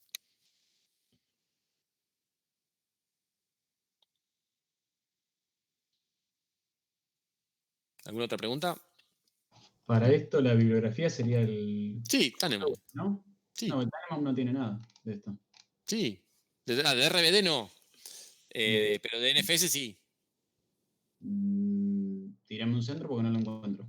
Sí, para que lo busco. Aguantame un segundo. El Coloris, o como se diga, sí tiene. Sí, NFS es un tema clásico, así que todos los autores lo tienen. ¿Para qué? Ya te digo. Sí, seguro tiene Tanemon en NFS. Para que lo busco en español, así le sirve a tus compañeros, porque está también para el que no usa el libro en inglés. Como ejemplo, en espacio de nombre estructurados, pero son nada, 5 páginas. Mira. Sí, mira. Capítulo 11, Sistema de Archivos Distribuidos. Capítulo 11. Ah, la versión 3 directamente no llega hasta el capítulo 9. Claro, porque tiene integrado alguno de esos temas en otros capítulos, ¿sí? Para que ya te digo dónde. Y si no será la versión 2, porque esta realmente no A ver, aguantame. lo veo.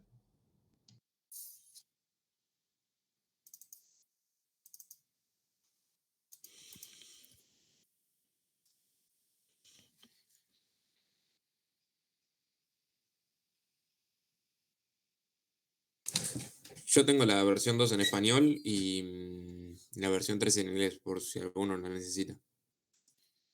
Sí, ahí estamos revisando la versión en inglés, que quería encontrar dónde estaba el contenido de NFS. En la porque página no está- 94 creo que hay algo. Sí, para que aquí les Es quiero. como arquitectura de ejemplo. Igual también son 4 páginas, carillas. Polo, si puedes tirar la segunda edición en el grupo. Así ya queda. Sí, yo se las paso. Bueno, se las Ah, paso si si la quieren. tiene, la tira ahí ya en el grupito. Está. Ahí Claro, la mandé. NFS está en la página, acá está, en la página 94, ¿sí?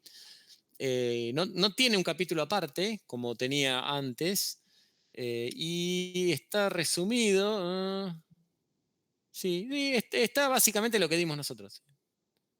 Sí, a ver, sí. No tiene un cuadrito que tengo yo acá, que es de la... no tiene el cuadrito, pero ahí lo estoy viendo. Y en la 278 también dice algo de NFS. Sí, o sea, lo usa como ejemplo en 2 puntos. En la arquitectura y en el de naming. Sí, ahí está. El contenido del capítulo ese está distribuido en dos capítulos. Sí, pero está bien. Capaz que está con un poquito más de profundidad en la versión 2, pero Y si tenemos la versión 2, vamos a hablar de ahí. sí. Ya que estamos. Lo de Sí, RBD también debería estar ahí. también está en la página 4, en la parte de consistencia y replicación también hay un ejemplo de NFS con el caché, que es lo que yo les mencionaba. ¿Qué pasa cuando tengo caché? Y tengo que manejar una copia del archivo, bueno, es que es un problema, porque tengo que manejar un protocolo para consistencia de caché, cosa que NFS no hace, bueno, bla, bla, bla, lo resuelve de otra manera, bueno, eso también está en la 400 y pico, sí, está desperdigado, o sea, está desperdigado en 3 capítulos NFS, ¿sí? Si no, sáquenlo de la versión 2, que está todo enterito ahí, pero bueno, sí. Es un tema clásico igual en NFS, por eso está. Más, en Coloris no tendré que ver en qué capítulo estaba, pero también está porque es un tema clásico. Sí, sin color. Porque que los sea problemas, un poquitito. o sea, NFS, los problemas que plantea NFS después son los mismos problemas que aparecen de forma recurrente con otras soluciones, ¿sí? O sea, es el primer ejemplo de todos esos problemas, que después aparecen nuevamente, ¿sí? Como suele pasar. Bueno, ¿alguna pregunta más?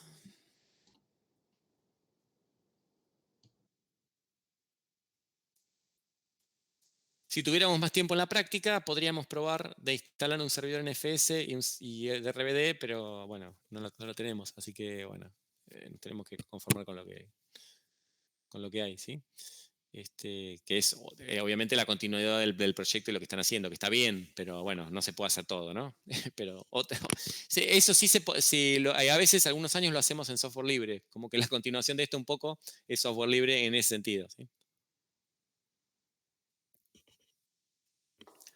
Por eso no, nos quedamos medio corto con la práctica de esto, pero bueno, simplemente porque no nos alcanza el tiempo, ¿sí? En la práctica. ¿Alguna pregunta más? ¿Qué correlativas tenía software libre? Estoy viendo no tengo ni idea.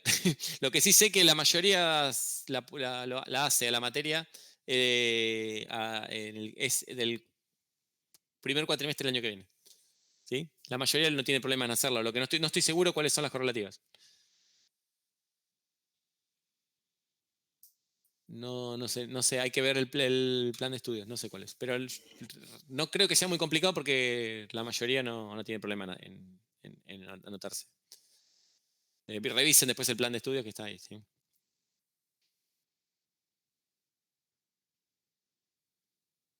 ¿Alguna pregunta más? Git. Sí, Sería. O sea, no. sería software libre. Lo vemos en software libre. Digo, caería dentro de. ¿Cómo? ¿Sí? Es como si fuese un sistema Git, a ver, distribuido, pero no. O sea, Git, sí, sí. es un buen ejemplo de sistema distribuido, Git, sí, sí. Pero con algunos condimentos especiales. Nosotros lo vemos en software libre, ¿sí? Porque Git en realidad el objetivo que tiene es el versionado de software. O sea, es el desarrollo cooperativo de software y versionado, ¿sí? O sea que incluye algunos de estos problemas que vemos de semántica de compartición, porque aparecen en Git estos problemas, en otro contexto, ¿sí? Más complejo que lo que es NFS. Porque ustedes tienen no solo que, o sea, como es el desarrollo de un software, ustedes tienen distintas ramas en ese desarrollo. Entonces, tienen distintos archivos en distintas versiones y en distintas ramas. Sí, es un caso más complejo. Sí, no lo vemos acá en software libre, pero sí lo vemos en distribuidos. No lo vemos perdón, en distribuidos, pero sí lo vemos en software libre. ¿Sí? Esto es para que después cursen software libre, ¿no? Es algo como. Ok. No, pero no tenemos tiempo en distribuidos para ver todo. Por eso es que algunos temas los dejamos para ver en software libre porque no nos alcanza un cuatrimestre para todo esto, ¿sí? Tenemos que arrancar con los casos que son más simples en software libre, perdón, en distribuidos, para después ver los más complejos en distribuidos. En software libre. Siempre pasa lo mismo. O sea, repito, arrancamos con los más simples en distribuidos para pasar a los casos más completos en software, más complejos en software libre, donde ya hicieron distribuidos, ¿sí?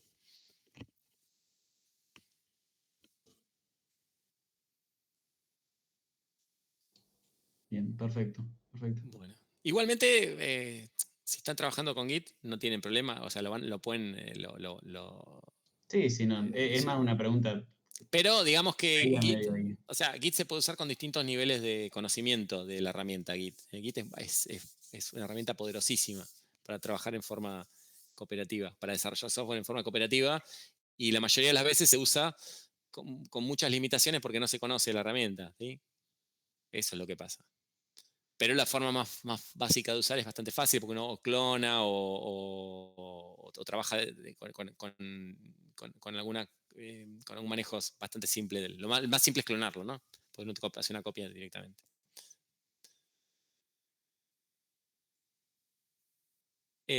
Bueno, ¿alguna pregunta más?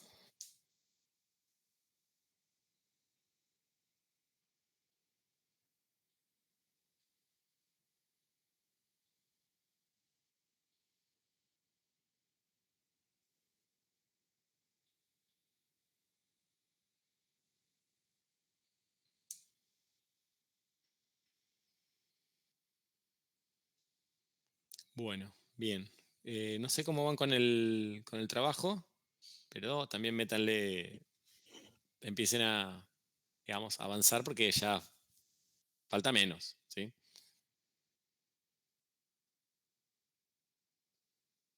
Y cuando llega, digamos, las últimas semanas, bueno, ya lo tienen que tener medio cocinado, ¿eh?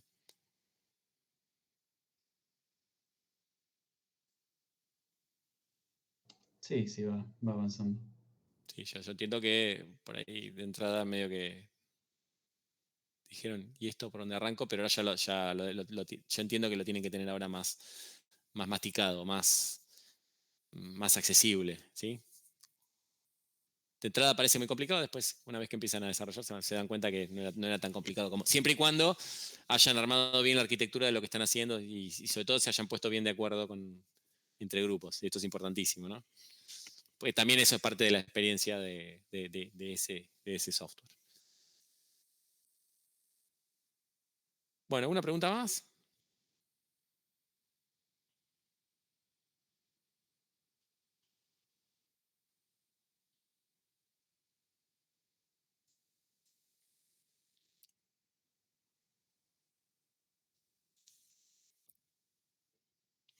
Bueno, en lo que a mí respecta, no estoy viendo el chat, así que si me escribieron algo. Ah, no. Ahora sí, mire. Bueno, en lo que a mí respecta, por hoy terminamos entonces acá con almacenamiento distribuido, almacenamiento en red, y nos queda una unidad sola de la materia, ¿sí? Así que, bueno, ya estamos entrando al final, sobre el final de la recta. Tenemos que ver tolerancia a fallos y todo lo asociado con eso. Y una de las clases es de blockchain, ¿sí? Que es una de las que está al final de la materia. Blockchain. ¿Sí? Así que, bueno, eso es lo que nos queda en las próximas 2 o 3 clases de teoría. Que no quedan mucho más. Después les confirmo bien, pero sí, son 2 o 3. Nada más. Bueno, en lo que a mí respecta, pueden partir, ¿sí?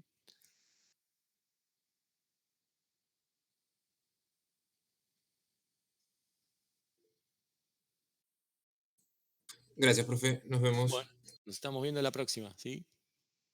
Nos vemos. Te proponemos. Chao, hasta luego.